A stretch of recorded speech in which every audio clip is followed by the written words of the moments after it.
जहाँ कद्र नहीं वहाँ जाना नहीं, जो सुनता नहीं उसे समझाना नहीं, जो सच पर उठे उसे मनाना नहीं, बेवक्त जो तकलीफ आए उससे घबराना नहीं, मौसम जैसा अगर रिश्ता बदले उस रिश्ते को दोबारा बनाना नहीं। रोजाना मंदिर जाना उत्तम है, रोजाना जप करना उत्तम है, रोजाना गीता पढ़ना भी उत्तम है, लेकिन अपने अंदर झांक कर देखना एक दिन किसी दिन एकांत में बैठकर कि इतना करने के बाद अब आपके अंदर कोई परिवर्तन हुआ है? क्या आपका अहंकार कुछ नर्म हुआ है? क्या कुछ कुछ पराये अपने लगने लगे हैं? क्या प्रकृति की कुछ धीमी धीमी आवाज तुमको अपनी सी लगने लगी है?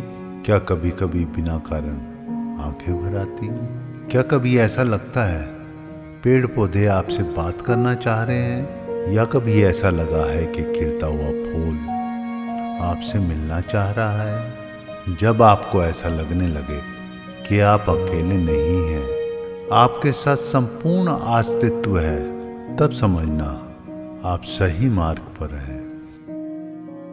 7 चीजों की कभी शिकायत ना करना: अपनी किस्मत की, औलाद के सामने अपने बड़ों की, अपना खुद का मकान होते हुए उसकी हालत की, अपने माँ बाप और अपने गुरु की, पत्नी के सामने उसके घर वालों की, गैर के सामने दोस्तों की, और रुखसत होने के बाद अपने मेहमानों की शिकायत कभी किसी से ना करना। हम ईश्वर की तलाश में मंदिरों, मस्जिदों और गुरुद्वारों में जाते हैं।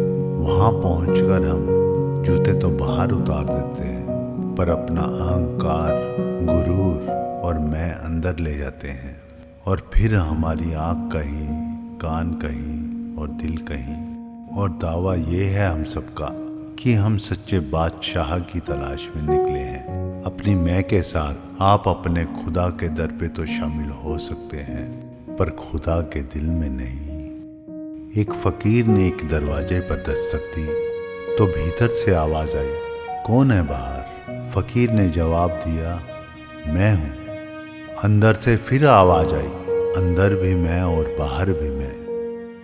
कुछ दिन बाद फकीर ने फिर उसी दरवाजे पर दस्तक दी, फिर वही सवाल और फिर वही जवाब, और दरवाजा नहीं खुला।